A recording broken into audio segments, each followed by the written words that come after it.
welcome to We're Not Wizards. My name's Richard. I shall be your host for today or this evening or the morning.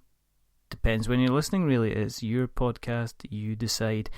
Joining me today, he's officially going to be, I think he's a repeat offender now because he has been on. He has been on before. Yep. He is the rather wonderful, the rather rather creative, the rather very, very, very busy man who's known as James Hudson from Druid City Games. So, hello, James. How are you? Hey, I'm good. I'm very good.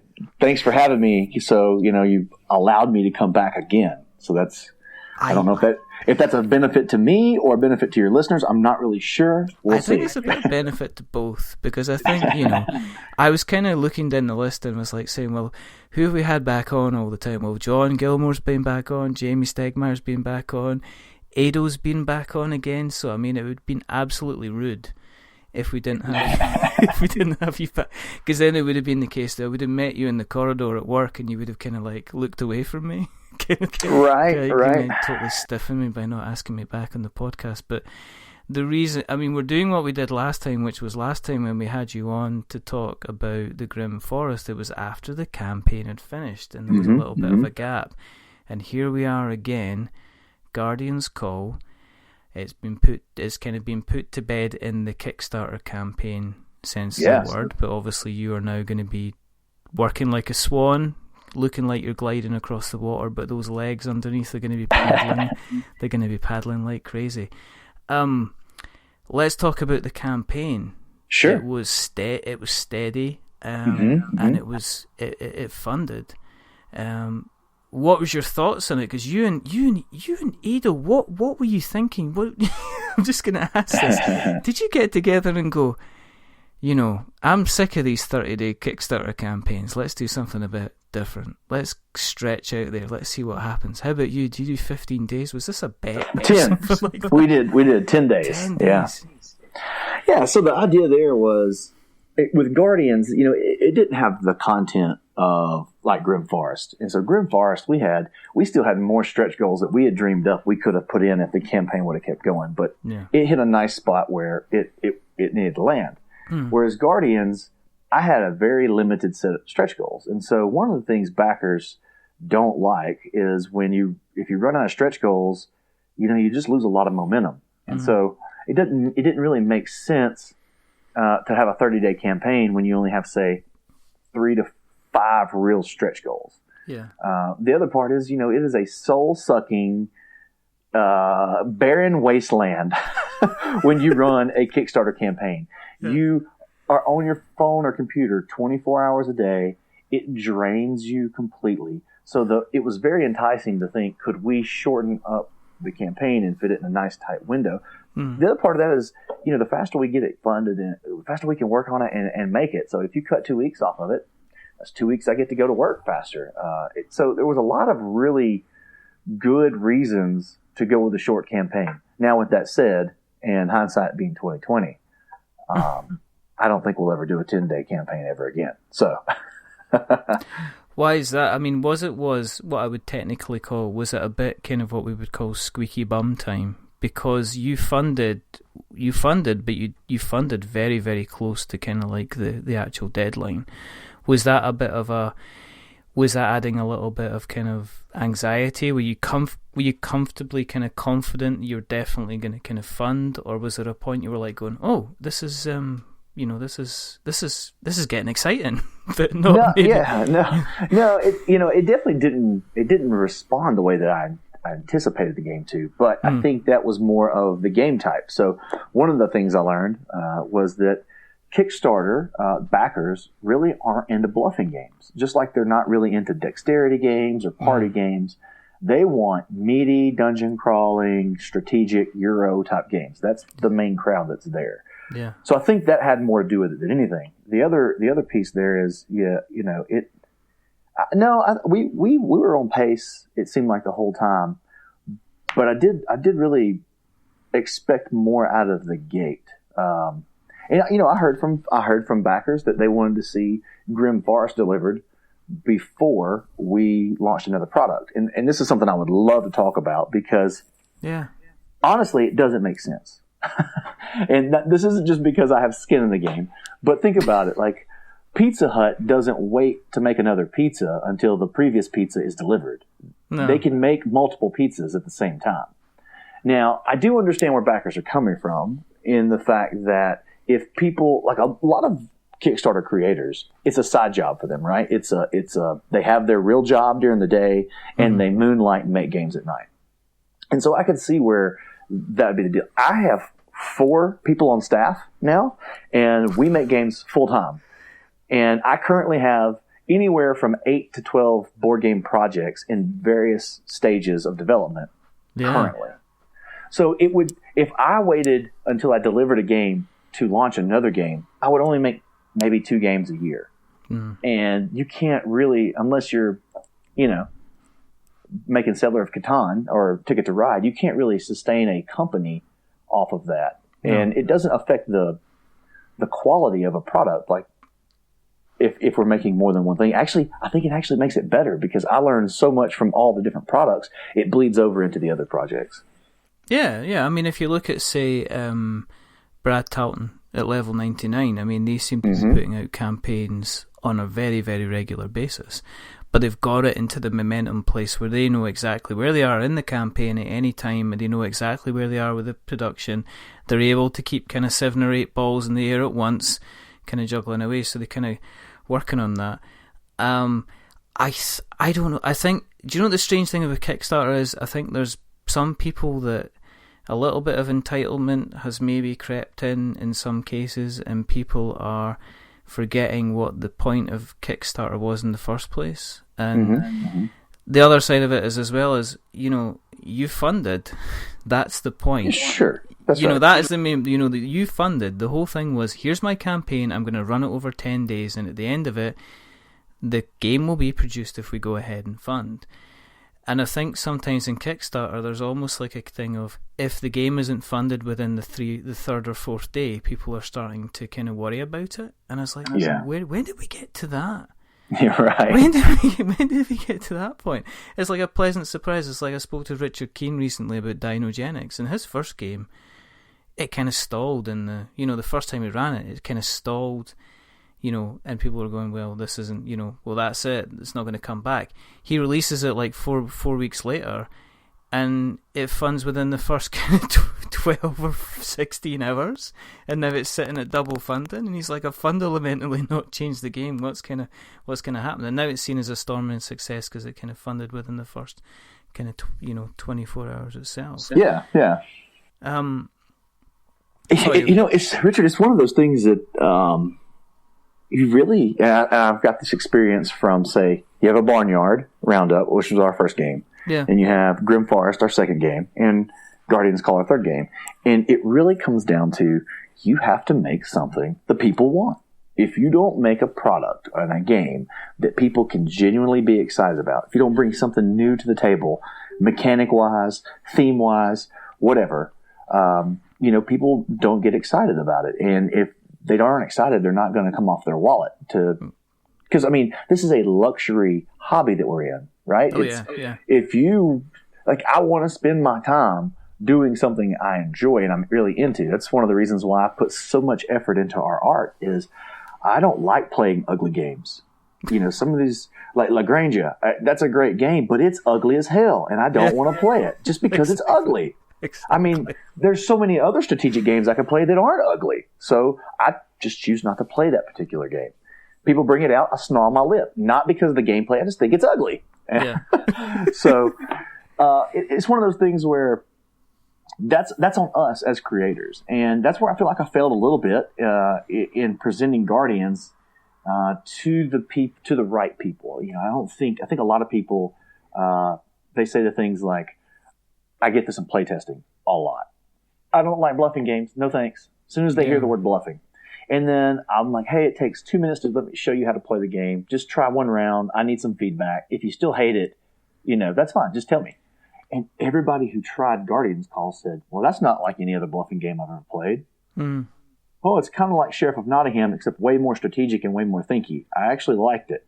I kept getting, but there's no way to really convey that through a web page.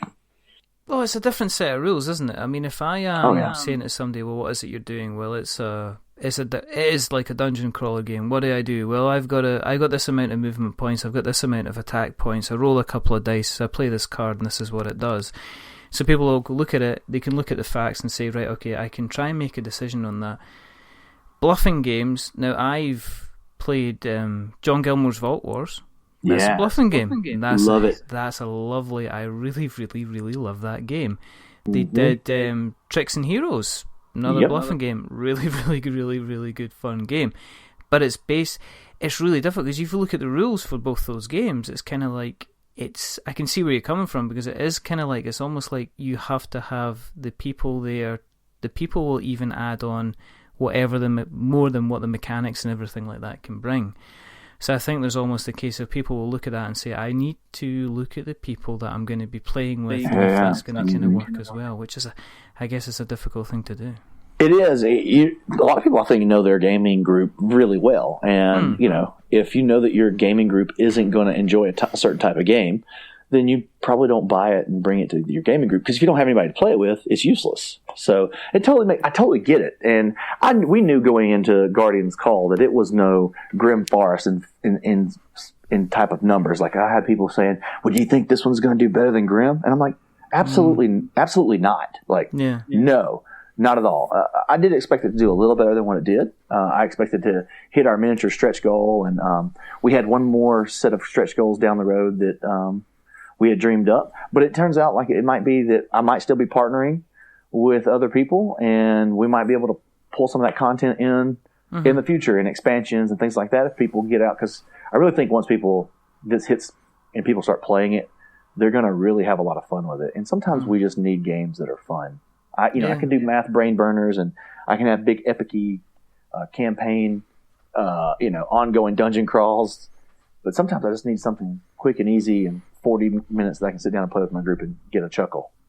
Do you think that maybe people expected another Grim Forest? I think that's where people took it by surprise. Because look at it this way, right? I'm going to say, well, Simon, but then I'm going to say, well, that's rubbish, because Simon did Fire and Ice, which was like a war game, miniatures game, which you've touched on. But the rest of the stuff has been consistently some kind of rules, models, big miniatures kind of game. Was it maybe the expectation people were going into Guardian's Call and going, yeah, it's the guys that did Grim Forest, it'll be just like, oh, it's not that, it's something completely kind of different? Do you think there was a little bit about that as well? Because the message was really strong. I mean, I saw your publicity was out there saying, well, this is what it's about, this is what it was. Do you think there was some people that went in saying, this is another Grim Forest, and maybe when they didn't get that, they were like, oh, I'm going to hold back and see what happens with it? No, I just think it was the word bluffing. I think there's just it's very polarizing. Either people really enjoy bluffing games or they don't. And I think it just really goes back to the market of audience that's on Kickstarter. They have certain types of games that they want. So like our next game from Scott Caputo is called Sorcerer City, and it is a tile laying tile builder. So like take deck building and tile laying and mash them together. It's so much fun. I mean, it is going to be a huge hit because it's a new mechanic that's kind of, hasn't been done a whole lot. And it's just fun. Like when I played the prototype, like I begged him to let me have it. And then I brought it back to my gaming group, and I don't play many prototypes with my gaming group. I don't subject them to that. Yeah. But I was like, guys, we've got to play this. Like, it's the only thing I want to play. It's just fun. Yes, I hope Scott lets me publish it. This was before we signed it. Yeah. But I was like, we have to play this. And I think not only my energy and excitement for the game will come through as we start showing that off, even in prototype form to everybody. Yeah. But as we build it up, I think people are going to see, man, that looks like a lot of fun. And it's strategic. It checks a lot of boxes that people are going to say, that's the kind of game that I'd like to have in my collection. Yeah. Yeah, but Guardians calls a success. It's getting made. I mean, it's like, for sure. You know what I mean? It's one of these weird things. It's like people are going, "Oh, you bet." No, it's like, no, it's getting made. It got funded. It's going to be happening. Why? This isn't a post-mortem. It's a case of yes, it's happening. Sure. Then we can get into the real industry side of things, right? And say, so I expect Guardians Call to do very well on retail because again, it's a bluffing game. It demos extremely well because once I show you how it works. people get that organic reaction where they're smiling and they can't help themselves when they start giggling about like taking an offer from somebody. And then the high fantasy theme is just something that a lot of us wizards really enjoy, right? Like we like, and that's one of the reasons I picked that, as I'm a Warcraft nerd. I like magic. I like mythical dragons and orcs, and I love it. And so we had a story in mind, and we had a lot more lore that we wanted to put into the game. And had it been more successful, we could have commissioned more art and things like that. We had video stories for all the Guardians and things like that. And we may still circle back to those when we get into retail if people show interest in it. But, part of the thing is being a creator is if you've got something that's kind of on you that you're inspired by, it's really hard to walk away from it. I think anyone listening to this that's created anything knows probably exactly what I'm talking about. Yeah. It's really, really hard if the market doesn't respond to the thing that you've created. I mean, I walk with a lot of creators who have failed Kickstarter campaigns, and we can really nitpick the industry side and the technical side of how they executed their campaigns. But at the end of the day, the thing that they have the hardest time doing is walking away from the thing that they were inspired to make and show the world. And could I have put a different theme on it and it done better? Maybe. Could we, have tweaked it and made the mechanic a little different, made it more of an adventure card game instead of a bluffing card game? Maybe.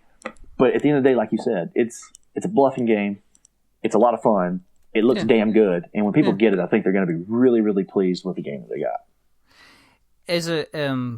Is it strange being kind of full-time industry guy now? Yeah, kind of really having weird. Staff and stuff and getting up in the morning and going, what am I going to do? I'm going to do my half-hour exercise. I'm going to do my jogging. I'm going to the office. What am I going to do? Give me the cardboard. Give me those white bits of paper. And now you've got staff. And you've got responsibilities. And, not that you didn't have responsibilities at all, but you've got social media managers, and you've got people that are marketing and everything like that. And is it kind of... Are you having to think, well, now this is we're doing this is all grown up stuff now almost. It is, yeah, it is. It is. Is it kind of like, I'm running this business now, this is how I want to kind of run my business. Are you still determined to stay involved in the gaming side of things? Can you see yourself having to maybe kind of step back and say, well, I've actually got to look at running the company, and getting more involved in the admin side of things? Or are you just like, no, hands on deck, let's get some dice together, let's get some cards together, and let's kind of see what happens? So I'll give you an example of how our day went today. We met, got the team together. We worked on 4 different projects. We helped with a client's marketing because we do some marketing stuff in the board gaming world with some clients. Mm-hmm. And then we shut everything down. And one of the games that we're working on that we've signed with John Gilmore, I know you mentioned his name earlier. We got the team and we played he'd made some changes to one of the player boards. So we played the game. And so I think our game playing does change because we just end up playing a lot of prototypes, things that we're working on or things that we're considering, but we still play a lot of games. But I specifically still have my Monday night game group that I go to where I just sit down and I turn all the Druid City Games crap off, and I just play games, and I'm just a gamer. Because that's what drew me into this was I love board games. I mean, I'm sitting right now in my office with about 1,200 board games surrounding me because I just love board games. And I still get with my son. He did give me I'll tell you, this hit me hard during the campaign. Because say the 2 to 3 weeks leading up to a Kickstarter, and then any time during the Kickstarter is a black hole. You don't know where your time goes. Yeah. You don't know anything that's going on around you. Your family might be, kids got soccer and stuff like that. I don't know. I don't know. I don't remember any of it because it's a black hole of time. But my son, who's 8, came up to me one night. I was tucking him in, and he was like, "Dad, I really miss playing board games with you." And I was just like, dagger to the heart. Yeah. And I was like, don't worry, buddy. The campaign's over on Friday, and, we'll get back to normal. So, yeah, it is way different because overall, there's a lot of pressure to make things happen. If you don't make something happen, then you don't eat. You kill what you eat or eat what you kill, however that works. And so the other part of that is I want to stay true to making products that are gamer. Like, I don't want to ever make something just to make money. I have no desire to make products in that fashion.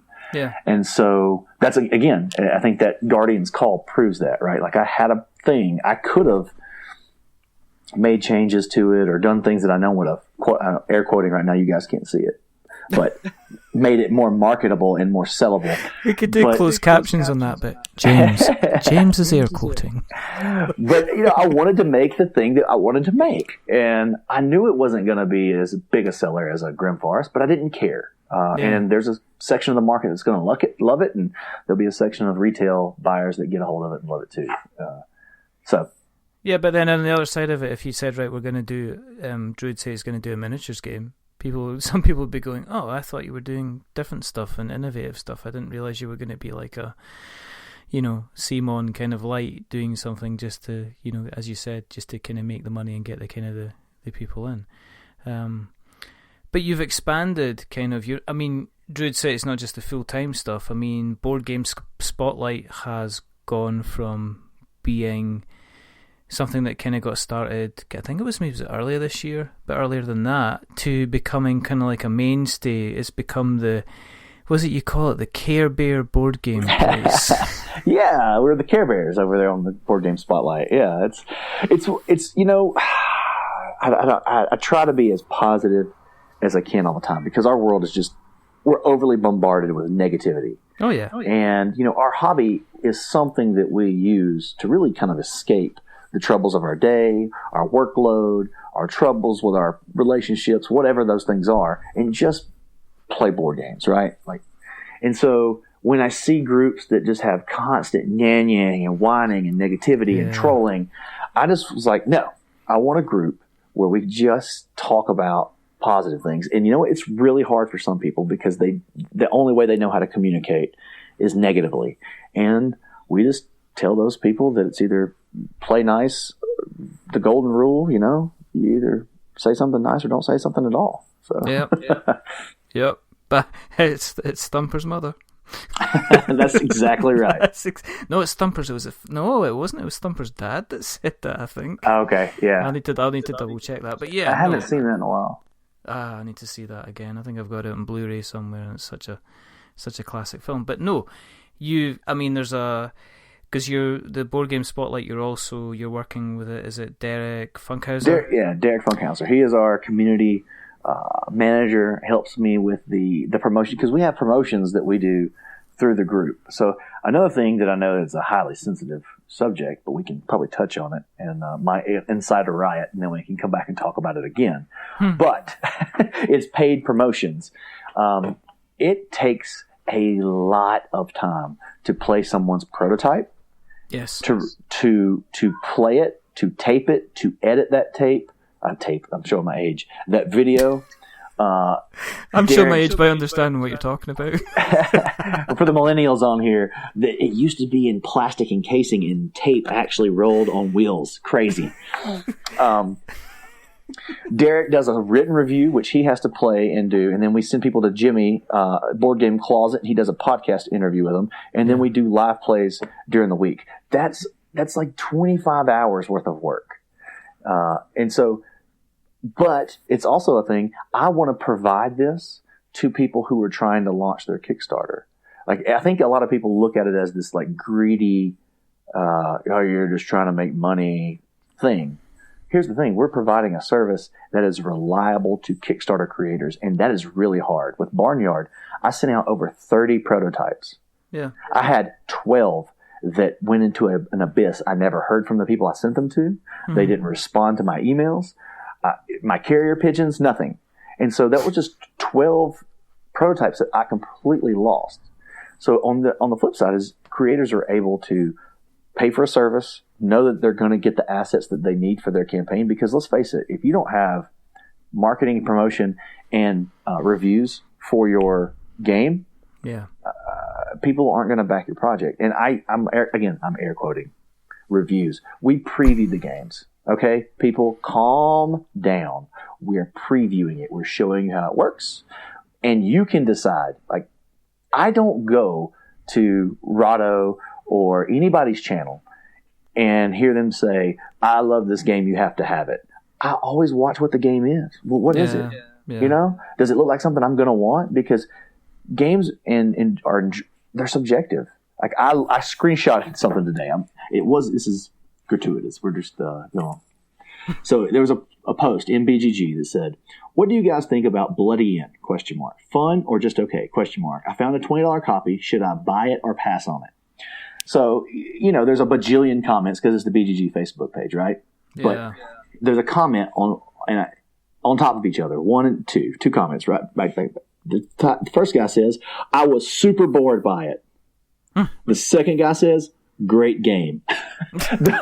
Right? So that's what we get with games. They're subjective, and me and you can both look at the same piece of art or the same game.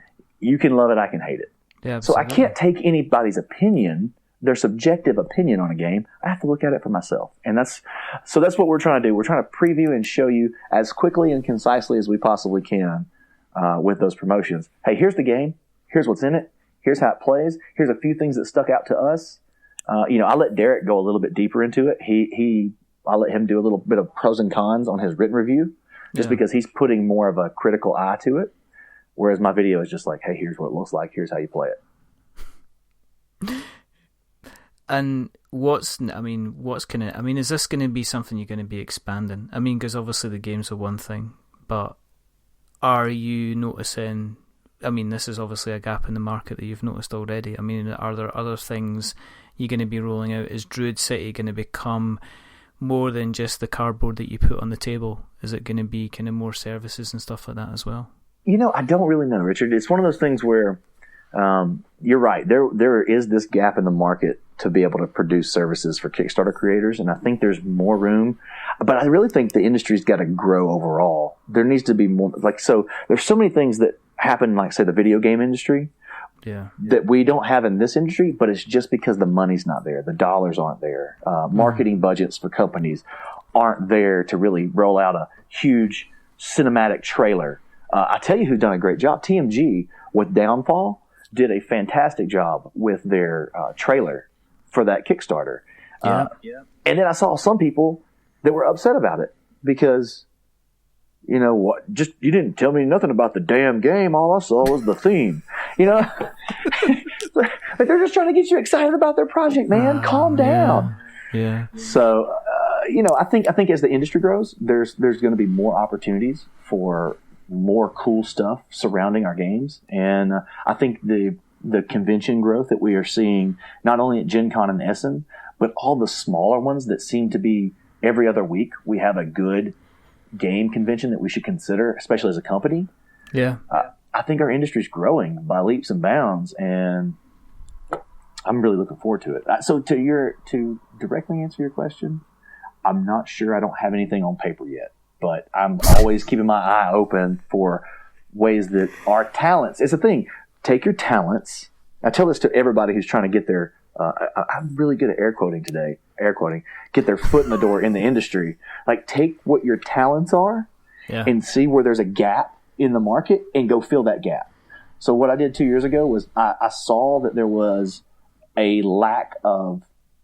You got the BGG group, you had the board game group, and then there was really a lot of just nothing else. And I felt like there was a place for a more welcoming and open and more positive group of, not to say that there's all those things don't happen in those other groups. I'm a part of both of those groups, and I love all those people. But yeah, so you got to take your talents, find a gap, go for it. And there you go. I'm aware you've got a short window of time today, so don't we all? It's family time, which is always important. There's all very well, making games and creating spaces and pressing together cardboard and coming up with ideas. If you don't, you want, as you said yourself, sometimes it's about kicking it back and going back and playing a game of board games with the little ones as well. And it's always a pleasure to have you on. It's always a pleasure to talk to you. It's always a pleasure to interact with you kind of online. You have you become like a force of nature over the last Well, it just so happens that I really enjoy talking. So if you ask me to sit down and talk, then I'm pretty much going to sign up for that. I didn't want to say anything. I heard rumors. I heard John Gilmore started it, so you might. I'm a professional talker, so. There's a song behind that. Or joke. or both potentially. If people want to keep an eye on where you are and what you're doing and what you're going to be up to, where can they find you on the interweb nets, Mr. Hudson? So the easiest and the most insider information that you can typically get is going to be if you go to druidcitygames.com. We have a newsletter sign up. Okay. We only send something out, say, once a month, just to kind of say, here's the state of affairs. And I won't lie, you do get a couple more around Kickstarters, so just be prepared for that. Mm-hmm. And then, like we mentioned before, the Board Game Spotlight group, that is my group, that is my baby, and I post there first before anything. So Facebook, Twitter, I do all those things, but newsletter and Board Game Spotlight. Those are the main ones. What we'll do is we'll take those links and we'll put them in our show notes so that we have notes to show. Awesome. We are obviously going to drag James back on when the next campaign comes out because we can send the messages through Facebook now and he hasn't blocked us yet. So we'll see. We'll see how long that's. Man, sure. I would love to come on and talk a little bit before we launch Sorcerer City because I just really think the board game community is going to be really excited. You know, Scott Caputo, who just did Whistle Stop, that is tearing through the ranks of highly ranked games. He's super talented. I've seen a lot of his other prototypes. He's got another game that I'm actually considering. He's doing it. He's going to be a really well-known name soon, and he nailed it with Sorcerer City. So we're really excited about that one. So next time we'll make sure we get you on before the campaign instead of a couple of weeks after. Yeah, we can. We're hoping to do this one sometime. Let's just say around February. So first of the year, we can chat again, and I'll get you guys up to speed on where that game's at. Sounds good. That sounds good. Okay, cool. Well, if you want to keep an eye on what we are up to, you can go to Google. You can search for We're Not Wizards. You will find us on Facebook. You'll find us on Twitter. You will find us on YouTube under We're Not Wizards Tabletop Podcast because we've got over 100 subscribers on YouTube. I have no idea how that happens, but I am very grateful, and I pray to the gods of the red and white. If you like what you've heard this evening, jump over to Apple Podcasts and drop us a subscription. Go onto Facebook and jump into the Board Game Spotlight as well, because it is a nice, warm, and lovely place. It's like coming in from the rain and having somebody hand you a mug of cocoa and a nice warm duvet. It's that kind of warm place. We just talk about games, man. Absolutely. If you're on Apple Podcasts, if you want to leave us a review, thank you very much for doing so. Remember, as we always say, don't give us 10 stars because that makes us big-headed, but don't give us 1 star because that'll make us cry. Give us 5 because it's in the middle and it's average, and we are a little bit average. But the person who's not being average is, let's face it, he is the multi-talented Mr. James Hudson. Thank you very, very much for coming on again, Mr. Hudson. It's been a pleasure and a half. Thank you for having me. And there's only 2 more things to do. The first thing is to remember that we're many things, but we're not wizards. Definitely not wizards. Are we wizards, Mr. Hudson? Not today. Not yet. Still in training. Still. Don't you dare become a wizard on me.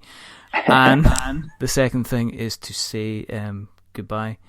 So as I say, it is a goodbye from Mr. James Hudson. Say goodbye, Mr. Until Hudson. next time. Until next time. Same bat time, same bat channel. That's it. And it's a goodbye from me. Remember, stay safe, roll 6s. As I say, jump on Druid City Games and see what they're doing. Jump on Board Game Spotlight and see what's happening with that. Go and say hello to Derek because he's actually a wonderful, very friendly, very open and very happy man to chat to, and he does some good work in terms of his written stuff and everything like that. But until the next time, goodbye.